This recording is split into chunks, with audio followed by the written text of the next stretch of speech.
শহীদের রক্তের উপরে মারিয়ে আর ভারতীয় এজেন্ডা বাস্তবায়নের সুযোগ দেওয়া হবে না। খুনি হাসিনা এই ইস্কনকে ধীরে ধীরে বাংলাদেশে বড় করেছে। আওয়ামী লীগকে বলতে চাই, বাংলাদেশে যে তোমাদের পুনর্বাসনের স্বপ্ন, এই স্বপ্ন কোনোদিন বাস্তবায়ন হবে না।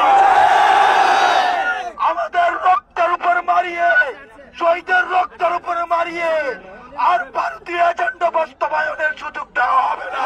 গোষ্ঠীকে আর বাংলাদেশে আসতে দেওয়া হবে না।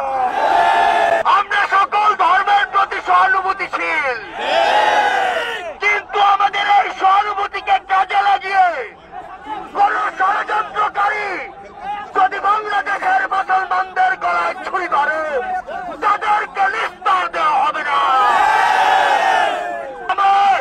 ভারতে গিয়ে ষড়যন্ত্র করে আর বাকি অর্ধেক সময় এই শান্তিপূর্ণ বাংলাদেশে এসে ষড়যন্ত্রের বাস্তবায়ন ঘটায়, তাদের জায়গায় বাংলাদেশ আর হবে না।